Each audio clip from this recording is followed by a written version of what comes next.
लेकिन उसके साथ थोड़ी सी बैड न्यूज भी है। मुझे लगता है जितने लोग सालार 2 की वेट कर रहे थे ना, बात हो रही है वॉर 2 की, जिसमें ऋतिक रोशन और जूनियर एनटीआर तो थे ही, लेकिन अब एक नाम और जुड़ चुका है, महेश बाबू का। बट जब आप डॉन 3 की बात करते हैं ना, एक बहुत बड़ी फ्रेंचाइजी है, जैसे कि हमने शाहरुख को भी देखा, अमिताभ बच्चन को भी देखा, कर रही थी कि अक्षय की टांग खींच खींच के मूवी को ना चलने दिया जाए। नाम है प्रेम। और मुझे लगता है प्रेम नाम सुनते ही सबको समझ आएगा कि मैं किसकी बात कर रही हूँ। जितना चैप्टर इमरजेंसी का था वो उन्होंने 15 मिनट में निपटा दिया, जॉन अब्राहम को लेके और अभिषेक बच्चन को लेके। बट थैंक गॉड वो शेल्व आउट होगी। साव के थलैवा रजनीकांत भी इस मूवी में होने वाले हैं। Hey guys, welcome to my channel ओरेली। मैं हूं मुस्कान। आज मैं देने वाली हूँ आपको कुछ ताजा अपडेट्स फ्रॉम बॉलीवुड। और देवा का रिव्यू मैंने ऑलरेडी दे दिया है, उसका लिंक ये है।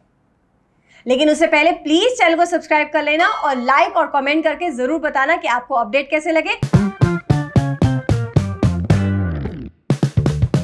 अपडेट शुरू करते हैं जनवरी में रिलीज हुई बॉलीवुड की कुछ मूवीज से। सबसे पहले बात करते हैं इमरजेंसी की, जो थी कंगना रनौत की अपनी ही डायरेक्शन में बनाई हुई मूवी, जिसमें उन्होंने एक्ट भी किया है। खैर, मूवी का नाम इन्होंने इमरजेंसी रखा था, लेकिन जितना चैप्टर इमरजेंसी का था वो उन्होंने 15 मिनट में निपटा दिया, जिस वजह से लोगों को ज्यादा पसंद नहीं आई मूवी। लोगों ने ये सोचा कि भाई, हमें लगा था कि इमरजेंसी को कंप्लीटली दिखाया जाएगा, जो कि उस टाइम पे एक्चुअली हुआ था।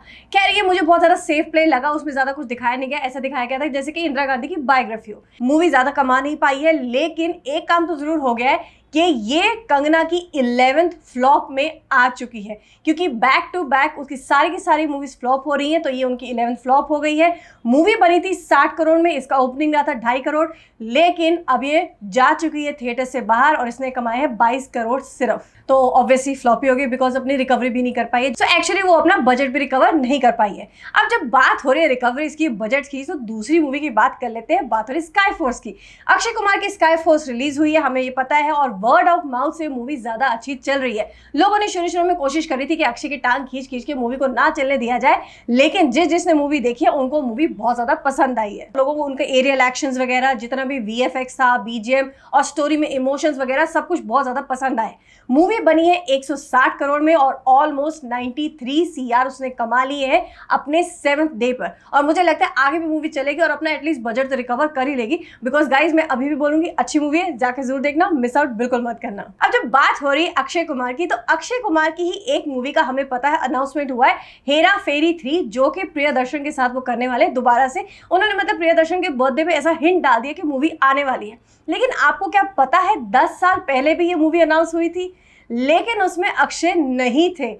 उसमें इन्होंने अनाउंस किया था जॉन अब्राहम को लेके और अभिषेक बच्चन को लेके। बट थैंक गॉड वो शेल्व आउट होगी, मूवी नहीं बनी उस टाइम पे, बिकॉज कुछ फाइनेंशियल इश्यूज आ गए थे।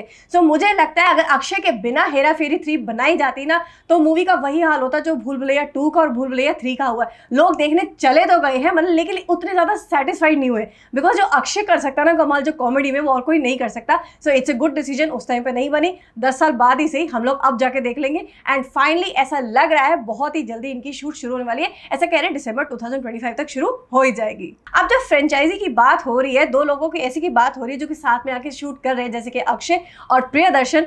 ऐसे ही दो लोग हैं जिनकी जोड़ी ने बहुत ज्यादा कमाल किया हुआ अपने 90s में।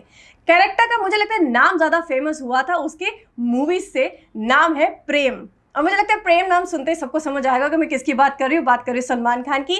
सलमान खान और सूरज बड़जात्या दोबारा से वापस आने वाले कोई नया प्रोजेक्ट लेके, जिसमें प्रेम वाला एंगल ही रखा जाएगा, लेकिन इस बार थोड़ा मैच्योर कैरेक्टर होगा, बिकॉज अब वो यंग नहीं रहे इतने कि भी उनको ऐसे लवर बॉय दिखाया जाए, कुछ ऐसा फ्लर्टेशियस बॉय दिखाया जाए। लेकिन मुझे लगता है जिस तरह की मूवी सूरज बड़जात्या बना देना, हम आपके कौन हो गई, या फिर लास्ट इनकी थी प्रेम रतन धन पायो, जिसने मतलब इतना ज्यादा बिजनेस नहीं किया था, लेकिन फिर भी एक फैमिली मूवी थी। सो उसी तरह की हो सकता है कुछ फैमिली मूवी ही हो, लेकिन इन दोनों दोबारा साथ में देखने में मजा आएगा, बिकॉज विवाह में उनको नहीं देख पाए थे, विवाह में शाहिद कपूर थे।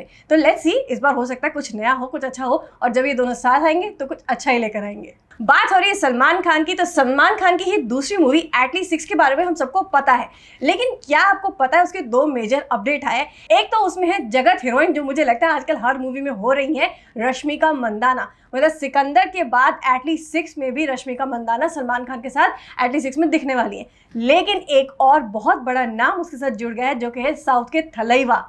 साउथ के थलैया रजनीकांत भी इस मूवी में होने वाले हैं, दोनों का कोलैबोरेशन होने वाला है एटलीस्ट 6 के लिए।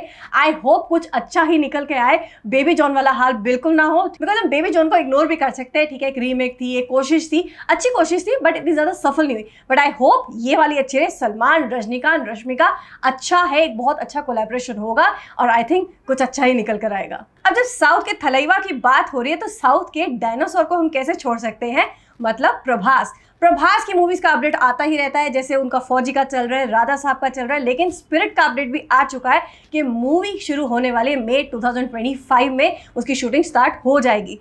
लेकिन उसके साथ थोड़ी सी बैड न्यूज़ भी है। मुझे लगता है जितने लोग सालार 2 की वेट कर रहे थे ना, उनको बहुत ज़्यादा वेट और करनी पड़ेगी, बिकॉज मिड 2026 तक तो प्रभास बिजी है राजा साहब में, फौजी में और साथ ही स्पिरिट में। तो मुझे लगता है उसके बाद ही शूट हो पाएगी 2026 के एंड में जाकर सालार 2, तो 2027 या फिर 2028 तक ही आएगी। सो गाइस, जिस दिन को सालार का वेट था ना बहुत ज़्यादा, मुझे लगता है आपको और 2-3 साल वेट करना पड़ेगा। अब साउथ से प्रभास की बात हो रही, तो साउथ के ही एक और एक्टर की बात हो सकती है जो कि कर रहे हैं पैन इंडिया मूवी। बात हो रही है वॉर 2 की, जिसमें ऋतिक रोशन और जूनियर एनटीआर तो थे ही, लेकिन अब एक नाम और जुड़ चुका है, महेश बाबू का। मुझे लगता है महेश बाबू के फैंस बहुत ज़्यादा एक्साइटेड हो जाएंगे ये सुन के कि वॉर 2 में भी वो होने वाले, लेकिन नॉट एज एन एक्टर। उनकी वॉइस यूज की जाएगी जूनियर एनटीआर के लिए, जो कि उन्होंने पहले भी दी हुई है जूनियर एनटीआर की ही मूवी बादशाह के लिए। मुझे लगता है महेश बाबू की वॉइस उनके ऊपर काफी सूट करती होगी, इसीलिए दोबारा से उनको लिया जा रहा है जूनियर एनटीआर की वॉइस के लिए।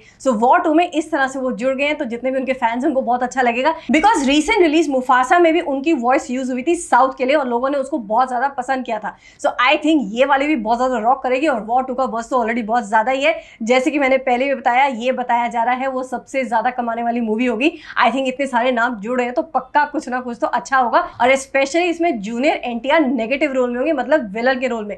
सो मुझे लगता है उनको भी कुछ अलग करने को मिलेगा। और अब जब विलन की बात हो रही है तो एक ऐसे एक्टर का नाम आया है डॉन 3 के लिए, जो मुझे लगता है कोई भी एक्सपेक्ट नहीं कर रहा होगा, ऑल्दो वो बहुत अच्छे एक्टर है। नाम है विक्रांत मैसी।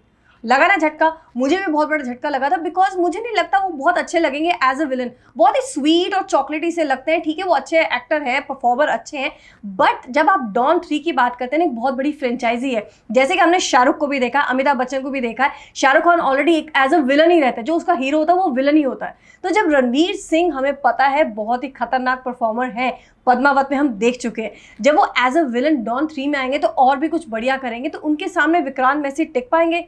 मुझे ऐसा लग रहा है कई चीज़ ना खराब ही ना कर ले। विक्रांत मैसी के साथ एक ट्रायल करने की कोशिश की जा रही है।